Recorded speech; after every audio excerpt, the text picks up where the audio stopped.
She was an elderly woman who sheltered a young boy during a terrible storm, and what he revealed to her shattered everything she thought she knew about her own life. Can you imagine offering kindness to a stranger, only to discover that this child holds the key to a secret that's been buried for 40 years? This isn't just a story about hospitality or compassion. It's a story about stolen children, devastating lies, and a truth so painful it destroyed one family while reuniting another. This really happened in rural Kentucky in 1903. Before we continue, subscribe to the channel and leave your like, because what this elderly woman discovered will break your heart and then heal it in ways you never expected. What this boy knew and how it changed two families forever will remind you that the truth always finds a way to surface, no matter how deeply it's been buried. Tell me in the comments what state you're watching from, and whether you believe some secrets should stay buried, or if truth always deserves to come out. It was late September of 1903 when Margaret Fletcher heard the knock on her door. Margaret was 71 years old, a widow for 23 years, living alone in a small farmhouse in the hills of eastern Kentucky, near the town of Prestonsburg. She'd raised 3 children in that house, buried 2 of them, and lost touch with the third decades ago under circumstances so painful she rarely allowed herself to think about them. Margaret lived a quiet, simple life. She kept a small garden, a few chickens, and supported herself by doing mending and quilting for families in town. Her hands were gnarled with arthritis now, her back bent from 7 decades of hard work, but her mind was sharp and her spirit, though weary, was still kind. The knock came just as the sun was setting and the first drops of rain began to fall. Margaret opened the door to find a boy standing on her porch, soaked through despite the rain having just started, shivering in clothes that were too thin for the cooling September evening. He looked to be about 12 or 13 years old, with dark hair plastered to his forehead, brown eyes that were too old for his young face, and a desperate, haunted expression. "Please, ma'am," the boy said, his teeth chattering. "I need help. I've been walking for 3 days. I'm lost and I'm so tired and hungry. Please, can you help me?" Margaret didn't hesitate. "Of course, child. Come in out of the rain." She ushered him inside, immediately taking in his condition. He wasn't just wet and cold. He was malnourished, exhausted to the point of collapse, and his clothes, though clean, were patched and worn. His shoes were falling apart, his feet blistered and bleeding. "Sit here by the fire," Margaret said, guiding him to the chair nearest her small stove. "I'll get you something warm to drink and some food." "When did you last eat?" "Yesterday morning," the boy said. "I had an apple I found on the road." The day before that, nothing. Margaret's heart ached. She heated soup that she'd made that morning, sliced thick pieces of bread, poured hot tea sweetened with honey. She watched as the boy ate, trying not to eat too fast, but clearly ravenous, his hands shaking as he lifted the spoon to his mouth. "What's your name, son?" Margaret asked gently. "Thomas," he said between bites. "Thomas Garrett." Something about the way he said it made Margaret think he was hesitant, as if he wasn't quite sure that was really his name. But she didn't press. "And where are you from, Thomas? Where are your parents?" The boy's face closed down. I can't. I need to get to Pikeville." "Do you know how far that is from here?" "Pikeville? That's about 40 miles southeast." "Why are you trying to get there?" "I have to find someone. It's important. I have to..." He swayed in his chair, his eyes fluttering. The exhaustion was catching up with him now that he was warm and fed. "Thomas, you're about to collapse.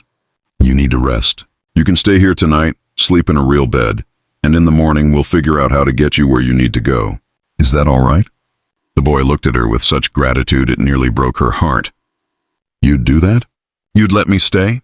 Child, I'm not going to send you back out into the rain when you can barely stand. Of course you can stay. Come on, let me show you where you'll sleep." Margaret led him to the small bedroom that had once belonged to her youngest son, Samuel. It hadn't been used in years except for storage. She quickly cleared off the bed, found clean sheets, and made it up while Thomas stood swaying in the doorway. "There, you sleep now. We'll talk more in the morning." Thomas climbed into the bed, still fully dressed, too tired to even remove his shoes. Within seconds, he was asleep. Margaret stood in the doorway watching him for a moment. Something about this boy tugged at her heart in a way she couldn't quite explain. Maybe it was just her maternal instinct seeing a child in need. Or maybe it was something else, something she couldn't quite name. The storm that had been threatening all evening finally broke around midnight. Thunder shook the small house. Lightning flashed. Rain pounded on the roof like drumbeats. Margaret woke from a light sleep, worried about the boy, and went to check on him. She found Thomas sitting up in bed, wide awake, staring at the wall with an expression of such profound sadness that it took Margaret's breath away. "Thomas, are you all right?" He looked at her, and in the flash of lightning through the window, she saw tears on his face. "I lied to you," he said quietly. "My name isn't Thomas Garrett. I don't know what my real name is, but I know that everything I've been told my whole life is a lie." Margaret sat on the edge of the bed. "Why don't you tell me about it?" And so, haltingly, with many pauses and tears, Thomas told her his story. He'd been raised, he said, by a couple named John and Martha Garrett in a small community about 60 miles north.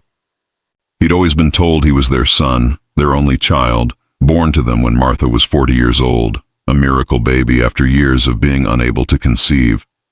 But Thomas had never quite believed it. He didn't look like either of them. They were both fair-haired and light-eyed. He was dark. They were tall. He was small-boned and slight, and there was something in the way they treated him. Not cruel exactly, but distant, as if they were caring for him out of duty rather than love. "About 2 weeks ago," Thomas said, "Mr. Garrett, John, he got very sick very suddenly. Fever. The doctor said it was his heart. He was dying. I was sitting with him, and Mrs. Garrett had stepped out of the room. And John, he grabbed my hand and said, 'I need to tell you the truth before I die.' You deserve to know." Thomas's voice shook. "He told me that I wasn't their son, that they'd taken me when I was just a baby. He said they stole me." Margaret felt her blood run cold. "Stole you? From where?" "From a family in Pikeville. He didn't tell me the details. He was dying, struggling to breathe. But he said, 'Your real mother's name was Mary Fletcher. She was just a girl, 16 years old, and we took you from her. God forgive us, we stole you.' And then he died. Just like that. His last words were, 'God forgive us.'" Margaret's heart was pounding so hard she thought it might burst. "Mary Fletcher," she whispered. "Yes, ma'am." Do you know that name?" Margaret couldn't speak, couldn't breathe. Mary Fletcher. Her daughter. Her youngest child. Born in 1870. She'd be 33 years old now if she was still alive. But Margaret hadn't seen or heard from her in over 13 years. "Thomas," Margaret said, her voice shaking, "tell me everything. Tell me exactly what John Garrett told you before he died." He said that in the spring of 1890, he and Martha were traveling through Pikeville. They'd been married for 15 years with no children. Martha was desperate for a baby. They stopped at I think he said a home for unwed mothers, and there was a girl there, very young, who'd just had a baby, a boy. The people running the home told John and Martha that the girl didn't want the baby, that she was giving it up. So John and Martha took the baby. They took me. But later, years later, Martha told John the truth. The girl hadn't wanted to give up her baby. She'd been forced to, and John and Martha had paid money to the people running the home to take me without proper legal adoption. They'd stolen me, and they ran, changed their names, moved far away, raised me as their own, and they never told me until John was dying. Thomas looked up at Margaret with those ancient eyes. "Mrs. Fletcher, is that your last name? Fletcher? Do you know Mary Fletcher? Do you know my mother?" Margaret stood up on shaking legs. She walked to the old bureau in the corner and pulled out the bottom drawer. From under layers of carefully folded quilts, she removed a small wooden box. She brought it back to the bed and opened it. Inside were photographs, letters, a baby's christening gown, and a birth certificate. "Thomas," Margaret said, tears streaming down her face, "Mary Fletcher was my daughter. My youngest child. She was 16 years old when she got pregnant by a boy from town. He ran off when he found out. Mary's father, my husband, had died the year before. We had no money. I couldn't take care of Mary and a baby both. The church convinced me to send her to a home in Pikeville. They said she'd get medical care, that the baby would be adopted properly by a good family, that Mary could come home after and start fresh." She pulled out a photograph. A young girl, dark-haired and dark-eyed, with a sweet face. "This is Mary at 15, the year before she got pregnant." Thomas stared at the photograph. The resemblance was unmistakable. The same dark hair, the same eyes, the same delicate bone structure. She looks like me." "Yes," Margaret whispered. "She does. Thomas, I think I think you're my grandson. I think you're Mary's son." The boy started to sob. Deep, wrenching sobs that came from a well of pain 13 years deep. Margaret held him, this child who was a stranger, but also her own blood. And she cried too. For Mary, for Thomas, for all the lost years. When they'd both calmed enough to speak, Margaret asked the question she was terrified to hear the answer to. "Thomas, what happened to Mary? After you were born, did she come home?" Thomas shook his head. "I don't know. John Garrett didn't say. He died before he could tell me anything else. And Martha, when she found out that John had told me the truth, she got so angry. She said I was an ungrateful wretch, that they'd saved me from a life of shame and poverty, that I should be grateful. She said if I ever told anyone what John had said, she'd deny it, that no one would believe me. And then she started treating me terribly, worse than before, making me sleep in the barn, barely feeding me, saying I was a bastard and she'd always known I was bad blood. I couldn't stay there anymore, so I ran away. I've been trying to get to Pikeville for days, thinking maybe I could find records at the home, find out about my mother, find out who I really am, but I got lost. I didn't have any money for food. I didn't know if I'd even make it. And then I found your house." Margaret held his face in her weathered hands. "Thomas, I don't know what happened to Mary after you were born. She never came home. I tried to find out. I went to that home in Pikeville 3 months after she went there. They told me she'd left, just walked out one day with nothing. They said they didn't know where she'd gone. I searched. God knows I searched. I went to the sheriff. I posted notices. I traveled to every town within 50 miles asking if anyone had seen her. But she'd vanished, like she'd never existed. I've lived with the guilt every day since.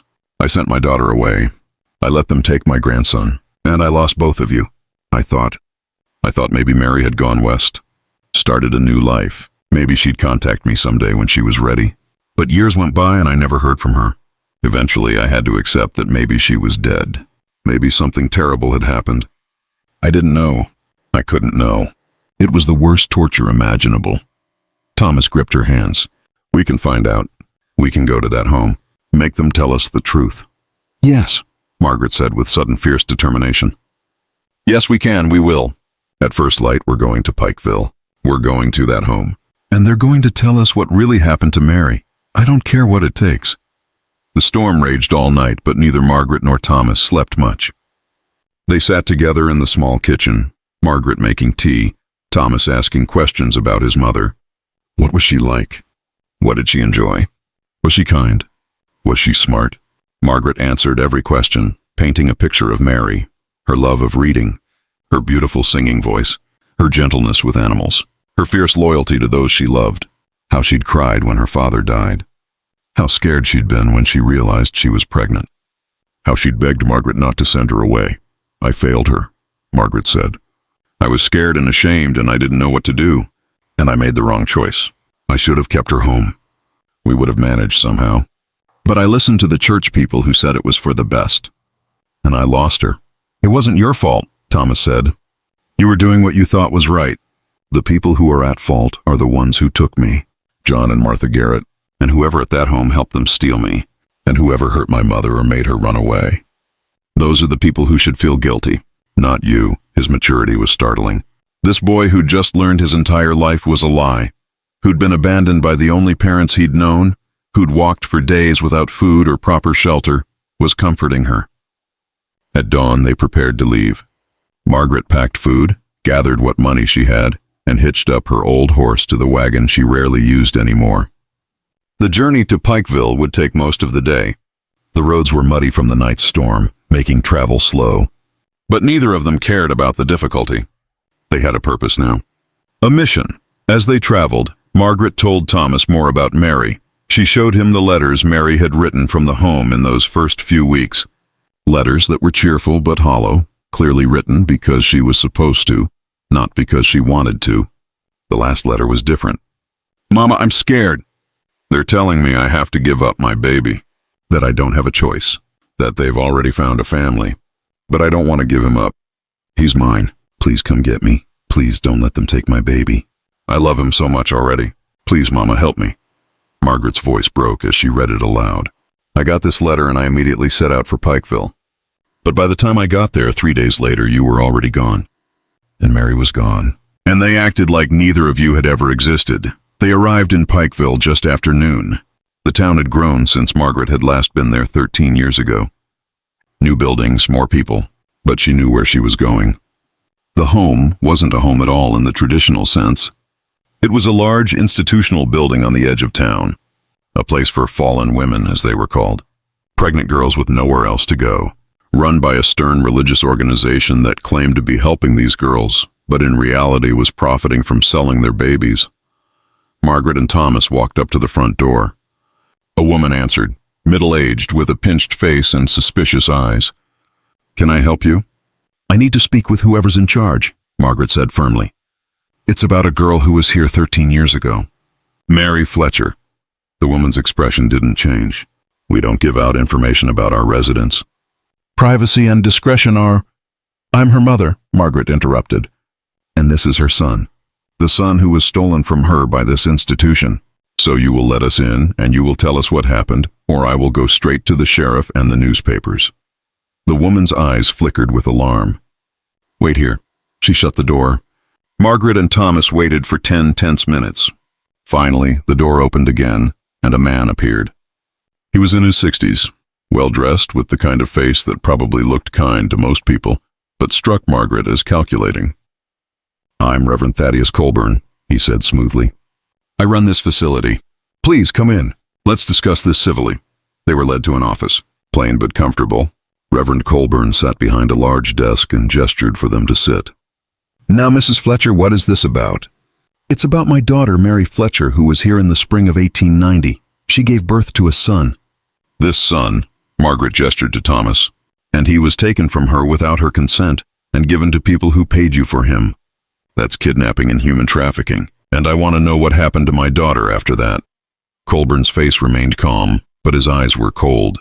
"Mrs. Fletcher, I don't know what stories you've been told, but I assure you, everything we do here is legal and above board.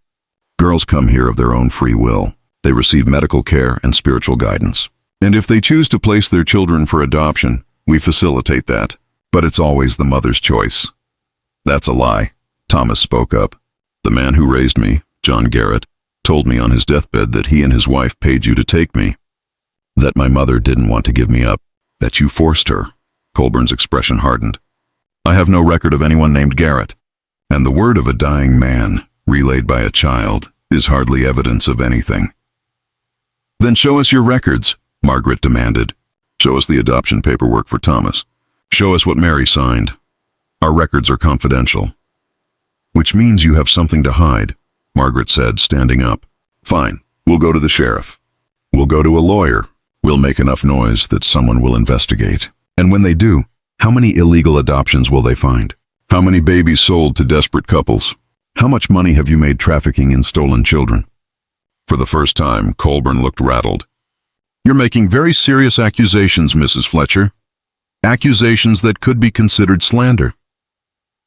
"Truth isn't slander, Reverend. And the truth is going to come out. The only question is whether you cooperate now or whether you wait until you're arrested." There was a long silence. Colburn seemed to be weighing his options. Finally, he stood and went to a filing cabinet. He pulled out a folder and dropped it on the desk. "Fine, here's your daughter's file. Read it. And then leave and never come back." Margaret opened the folder with shaking hands. Inside were documents. An intake form showing Mary Fletcher admitted April 3rd, 1890, age 16, 6 months pregnant. Medical records tracking her pregnancy. And then a birth record. Male infant born June 15th, 1890, 6 pounds 4 ounces. Healthy. Mother Mary Fletcher. Father unknown. And then an adoption form, dated June 16th, 1890, just 1 day after the birth. It was signed at the bottom. Margaret stared at the signature. It looked like Mary Fletcher, but the handwriting was shaky, almost illegible. "This doesn't prove anything," Margaret said. "This could have been signed under duress. Or forged. It's signed," Colburn said. "The adoption was legal. Your daughter gave up her baby. End of story." "Where's the section listing the adoptive parents?"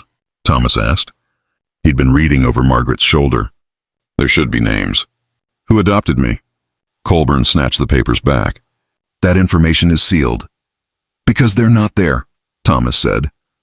"There are no names because there was no legal adoption. You sold me under the table." Margaret looked at Colburn with disgust. "Where is my daughter? What happened to her after the birth? There must be a discharge date. A record of her leaving." "She left on June 20th, Colburn said. 4 days after the birth, she signed herself out and left. We don't track them after they leave. A 16-year-old girl, 4 days after giving birth, just walked out with no money, no belongings, nowhere to go. And you just let her?" "She was free to leave whenever she wanted. Where would she have gone?" Colburn shrugged. "I have no idea. Many of these girls go west, or to cities where no one knows them. They start over." Margaret felt rage building. This man knew more than he was saying. She was sure of it. "I think something happened to my daughter. I think she didn't just walk out. I think something happened here, and you covered it up." "That's absurd." "Is it? Then you won't mind if we talk to the other staff. The people who were working here in 1890, surely some of them are still here." Colburn stood. "This conversation is over. I've shown you the records. Your daughter gave up her baby legally and left on her own. That's all there is to it. Now please leave, or I'll have you forcibly removed." Margaret and Thomas left, but not defeated, determined. Outside, Margaret said, "He's lying. I know he's lying. We need to find someone who worked there 13 years ago. Someone who actually remembers Mary." They spent the rest of the day in Pikeville asking around. Finally, they found her, a woman in her 50s named Agnes Brown. She'd worked as a nurse at the home from 1888 to 1895. She remembered Mary. "Oh, that poor girl," Agnes said when they found her at her small house on the edge of town. "I've thought about her so many times over the years. Wondered what happened to her. What do you remember?" Margaret asked desperately. "Please, anything you can tell us." Agnes invited them in, made tea, and sat down with a sad expression. "Mary was one of the sweetest girls we ever had there. So young, so scared. But she loved that baby from the moment she knew she was pregnant. She talked to him, sang to him before he was even born. And when he was born," Agnes smiled at the memory, "she was so happy. Exhausted and in pain, but so happy. She held that baby and cried and said, 'He's perfect. He's mine. I'm never letting him go.' But then what happened?" Thomas asked. "The Reverend Colburn, he had other plans. He'd already arranged a sale.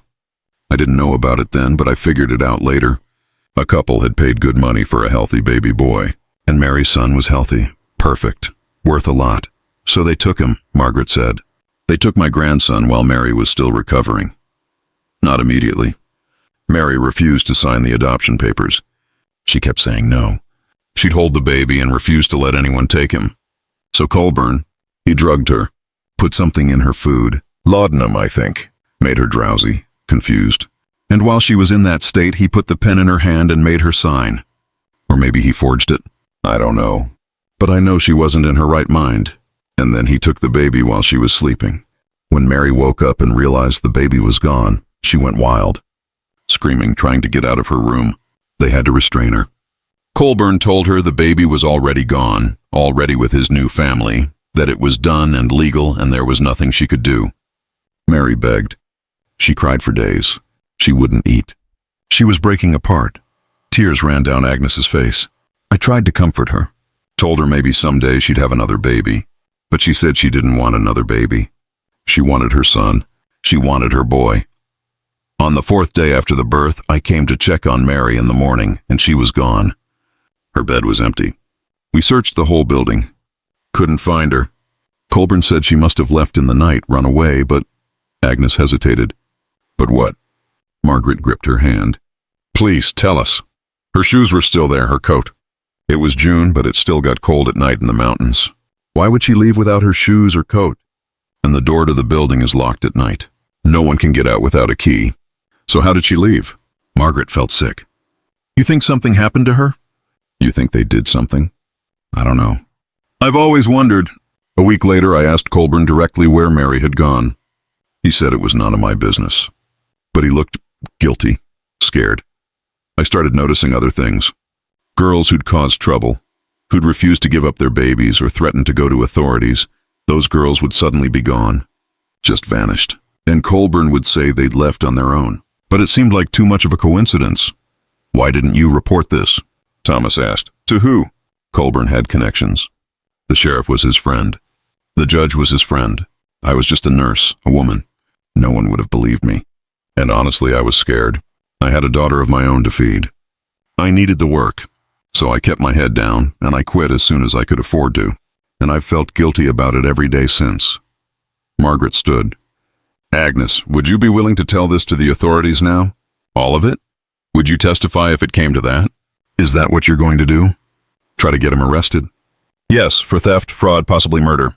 He stole babies and sold them. And I think he might have killed girls who threatened to expose him, including my daughter. Agnes took a deep breath. Then yes, I'll testify. I'm old enough now that I don't care what happens to me. If I can get justice for Mary and those other girls, I'll do it. With Agnes's testimony, Margaret and Thomas went to the county courthouse. They found a young lawyer named David Hart who was known for taking on difficult cases. Margaret laid out everything. Hart listened, taking notes, his expression growing more serious. This is a major case, he finally said. Colburn is powerful and well-connected. Taking him on won't be easy, but if what you're saying is true, if we can prove it, he'll go to prison for a very long time. Can we prove it? Margaret asked. We have Agnes's testimony. We have Thomas who was stolen and sold. We have the suspicious circumstances of Mary's disappearance. It's a start, but we'll need more. We need to find other families who bought babies illegally. Get them to testify. We need to find other former employees willing to talk. And we need to search for Mary. Find out what really happened to her. Over the next 3 months, David Hart worked tirelessly. He found 12 other families who'd bought babies from Colburn's home through unofficial channels. Most refused to testify, terrified of losing the children they'd raised. But 3 families racked with guilt agreed to cooperate. He found 6 other former employees who'd witnessed illegal activities. And most damning, he found financial records that Colburn had carelessly left accessible. Records showing large cash payments from adoptive families with no corresponding official adoptions. The case built slowly but steadily. And then the breakthrough. A gravedigger came forward. An old man named Silas who'd worked at the cemetery next to the home for 40 years. I've kept quiet too long, Silas told David Hart. My conscience won't let me die without speaking up. In the summer of 1890, Reverend Colburn paid me $50 to dig a grave in the far corner of the cemetery. At night, in secret, he said it was for a stillborn baby, that the family wanted privacy. But the coffin he brought was too big for a baby. It was the size for a young woman. I helped him bury it, and he swore me to secrecy. Gave me more money than I'd ever seen. I took it. God forgive me, I took it and I kept quiet. Where is this grave? Hart asked. I can show you. It's unmarked. In the corner under an old oak tree. With a court order, they exhumed the coffin. Inside were the remains of a young woman, approximately 16 to 18 years old. Cause of death appeared to be blunt force trauma to the skull, and in the coffin they found a locket. A small silver locket that Margaret identified immediately. I gave this to Mary on her 16th birthday, Margaret whispered, holding the tarnished locket. She wore it every day. This is her. This is my daughter. Reverend Thaddeus Colburn was arrested and charged with murder, human trafficking, fraud, and a dozen other crimes. His trial was sensational, covered by newspapers across Kentucky and beyond. The evidence was overwhelming. The testimony devastating. Agnes Brown described Mary's drugging and the forced adoption. Silas the gravedigger described burying the mysterious coffin. Forensic experts testified about the skull fracture, and families who'd bought babies illegally described the under-the-table transactions. Colburn's defense was that Mary had died accidentally, falling downstairs, and that he'd panicked and buried her secretly to avoid scandal. But no one believed him. The evidence pointed to murder. Likely Mary had threatened to expose his illegal operation. So he'd killed her and buried her in an unmarked grave, telling everyone she'd run away. The jury deliberated for 2 hours. Guilty on all counts. Colburn was sentenced to life in prison with no possibility of parole. He died there 7 years later, hated and unmourned. But the story doesn't end with Colburn's conviction. It ends with healing. With family? Thomas, who'd spent 13 years not knowing who he was, now knew his name. His real name. Mary had named him Samuel, after Margaret's late husband, his grandfather.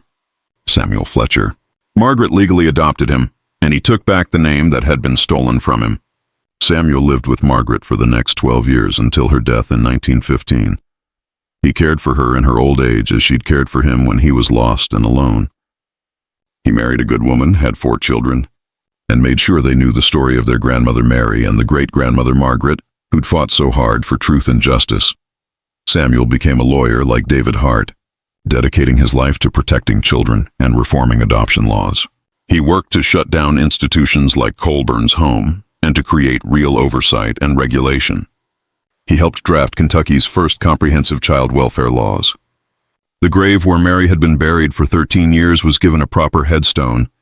Mary Fletcher, 1870-1890, beloved daughter and mother. Stolen from us too soon, never forgotten. Samuel visited it regularly, bringing flowers, talking to the mother he'd never known but who'd loved him enough to die protecting him. And Margaret, in her final years, finally found peace. She'd lost her daughter, but she'd found her grandson. She'd uncovered terrible evil, but she'd brought it to justice. She'd lived long enough to see Samuel happy, healthy, and thriving. On her deathbed, with Samuel holding her hand, Margaret's last words were, "I'm going to see Mary now, and I can finally tell her I'm sorry, and that I never stopped fighting for her, never stopped loving her. Tell your children about her, Samuel.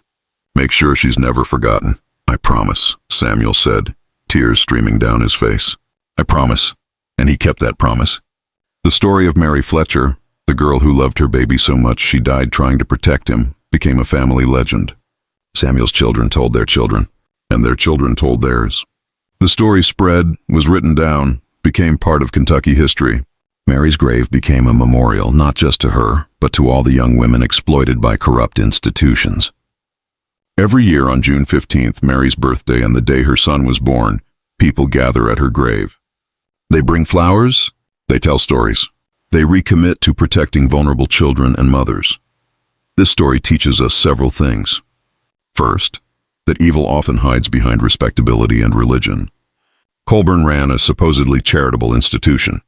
He was called Reverend. People trusted him. But behind that facade, he was trafficking in stolen babies and willing to murder to protect his operation. We can never judge people by their titles or positions. We must judge them by their actions. Second, that truth will out. For 13 years, Mary's murder was hidden. For 13 years, Samuel lived a lie. But truth has a way of surfacing. A deathbed confession. A brave woman speaking up. An old gravedigger's guilty conscience. Truth demands to be heard, and eventually it will be. Third, that it's never too late to fight for justice. Margaret was 71 years old when Samuel knocked on her door. She could have done nothing. She was old, tired, poor. She had every excuse to let it go. But she didn't. She fought. And because she fought, Samuel learned his true identity. Mary's murderer was brought to justice, and countless future children were protected by the laws Samuel helped create. And finally, that family is worth fighting for. Margaret lost 13 years with her grandson, but she got 12 precious years back. She got to know him, love him, see him grow into a good man. Those 12 years didn't erase the pain of what was lost, but they mattered. They healed. They proved that love is stronger than loss, that connection survives even death and deception. So I ask you, if a stranger knocked on your door, would you open it? Would you see them, hear them, help them? Would you have the courage to believe their story even when it challenges powerful people? Would you fight for truth even when it's costly and difficult? Margaret did, and because she did, generations were changed. Samuel went from being Thomas Garrett, a stolen child with no identity, to Samuel Fletcher, a man who knew exactly who he was and what he stood for. He went from being lost to being found, from living a lie to living in truth, and he dedicated his life to making sure no other child would suffer as he and his mother had suffered. The reforms Samuel helped implement changed Kentucky's child welfare system fundamentally.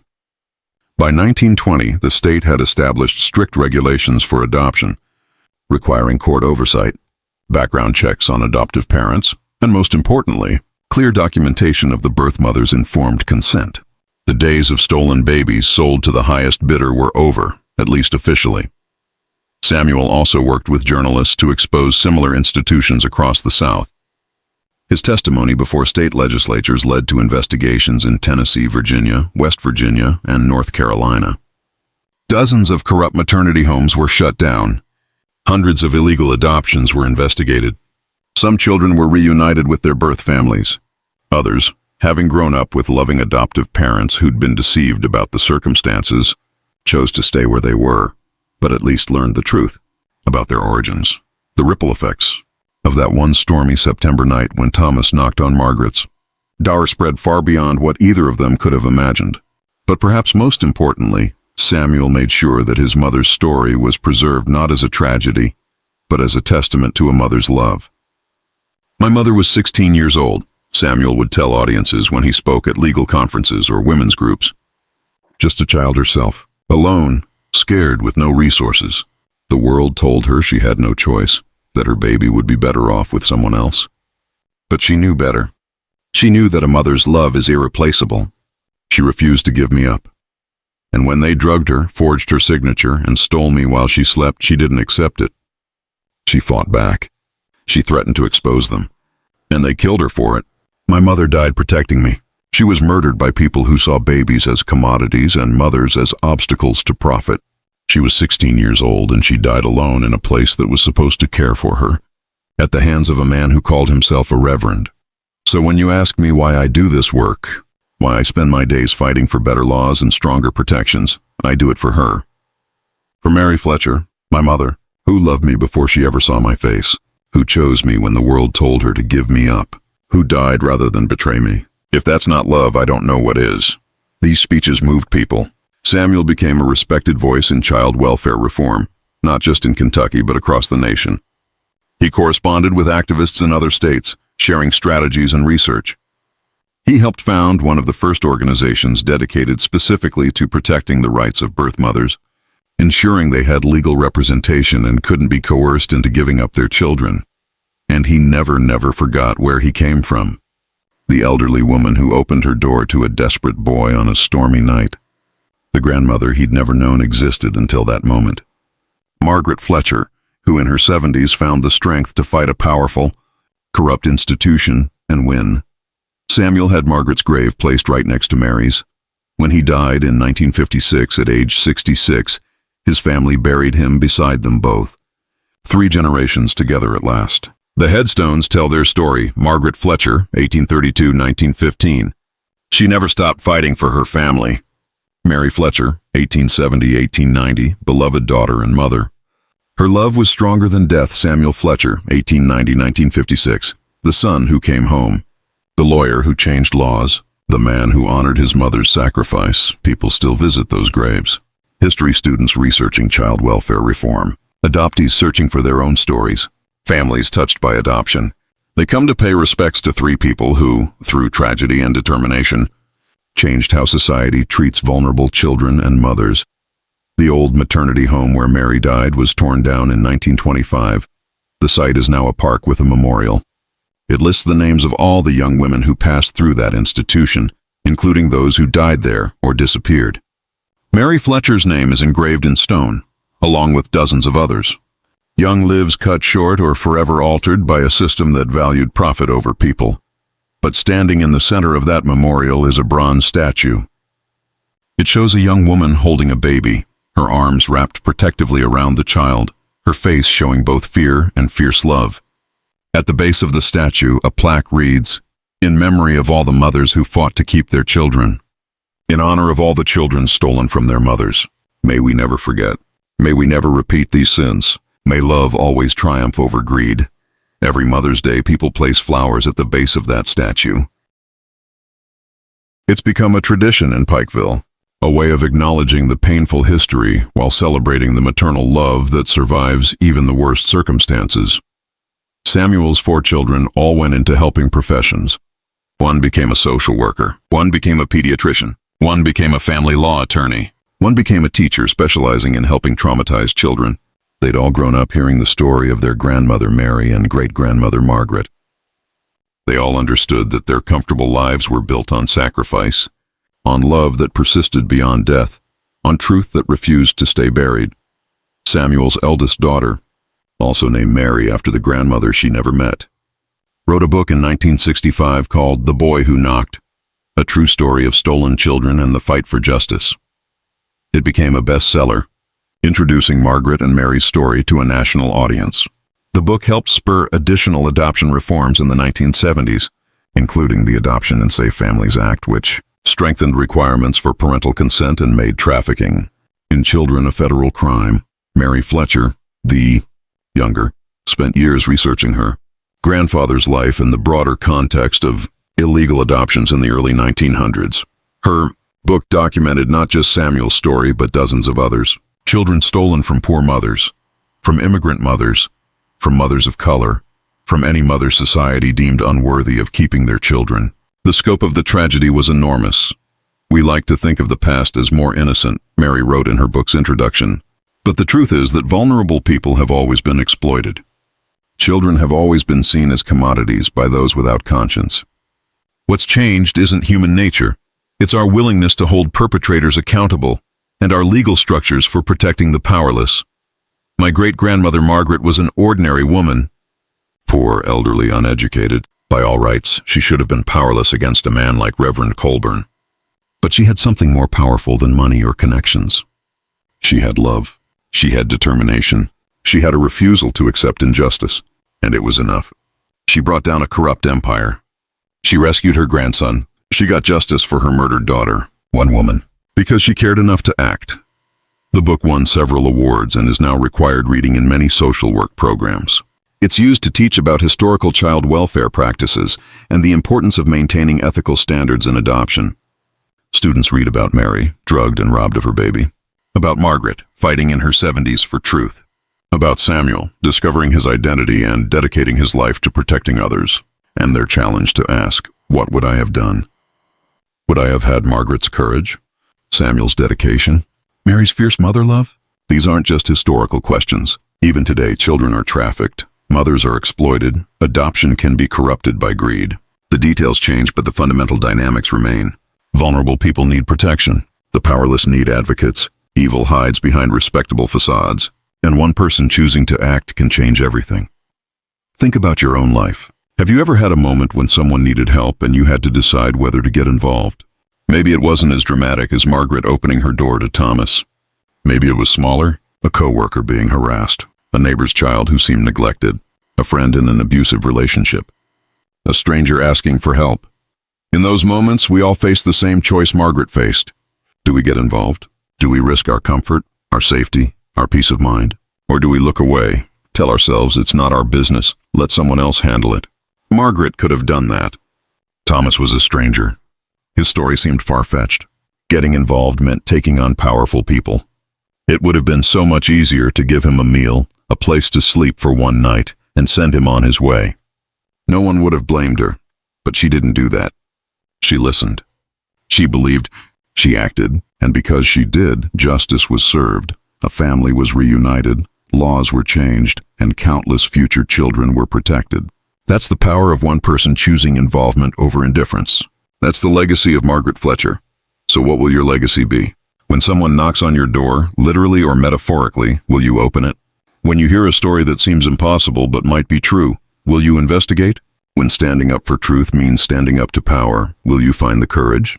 I hope you will. I believe you will. Because that capacity for courage, for compassion, for choosing right over easy, it lives in all of us. Margaret proved it. An ordinary woman who did an extraordinary thing simply because it was right.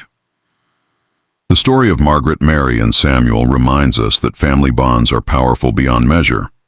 Mary died, but her love for Samuel survived. It survived in the fight Margaret waged. It survived in the life Samuel built. It survived in the laws he helped create, the children he helped protect, the story that was passed down through generations. Love doesn't end when a heart stops beating. It echoes forward through time, through actions, through the people we touch and the changes we make. Mary never got to raise her son, but her love for him changed the world. Margaret got only 12 years with her grandson, but those 12 years mattered profoundly. Samuel never knew his mother except through stories, but he spent his life honoring her sacrifice and ensuring other children wouldn't suffer as he had. That's the power of love. That's the indestructible nature of family. That's what survives when everything else is lost. As we end this story, I want you to think about the people in your life. Your family, your friends, the strangers you encounter. Each of them has a story. Each of them carries pain and hope, secrets and dreams. And you have the power to impact their stories. To be the person who listens, who believes, who helps. To be someone's Margaret. To be the reason someone's truth finally comes out. To be the catalyst for change, for healing, for justice. Don't underestimate what one person can do. Don't think you're too old, too young, too poor, too powerless. Margaret was 71 and poor, but she took on a corrupt institution and won. Samuel was 13 and lost, but he found his identity and changed laws. Mary was 16 and alone, but her love was so powerful it survived death and inspired generations. If they could do it, so can you. Listen for the knock on your door. It might come as a stranger asking for help. It might come as a story that doesn't quite add up. It might come as a feeling in your gut that something's wrong and you need to investigate. However it comes, answer it. Open the door. Get involved. You might just change the world. Thank you for listening to the story of Margaret, Mary, and Samuel Fletcher. 3 generations connected by love, separated by evil, reunited by truth. If this story moved you, please subscribe to the channel, leave your like, and share this video. These stories matter. They remind us of the worst and best of humanity. They teach us lessons that remain relevant decades later. They inspire us to be better, to do better, to choose courage over comfort. Tell me in the comments what state or country you're watching from. And tell me, have you ever had someone knock on your door, literally or figuratively asking for help? Did you answer? And if you could go back, would you do anything differently? Let's build a community of people committed to answering the knock, to fighting for truth, to protecting the vulnerable. Remember, evil persists when good people do nothing. But good people who do something, even one person, can change everything. Be that person. Be Margaret Fletcher. The world is counting on you. There are modern-day Samuels out there right now, lost and searching for truth. Be the one who helps them find it. There are modern-day Marys who need protection and advocacy. Be their voice. And there are modern-day Colburns who need to be stopped. Be brave enough to stop them. This isn't just history. This is now. The story continues. And you're part of it. What will your chapter say? What legacy will you leave? Will you be remembered as someone who saw suffering and looked away, or as someone who saw suffering and acted? The choice is yours. Make it count. God bless you all. Stay compassionate. Stay courageous. Stay committed to truth and justice. And always, always answer the knock on your door. You never know whose life you might save. You never know what truth you might uncover. You never know what change you might spark. Be Margaret. Be Samuel. Be the hero someone's been praying for. Until next time, listen for the knock. And when you hear it, be brave enough to answer.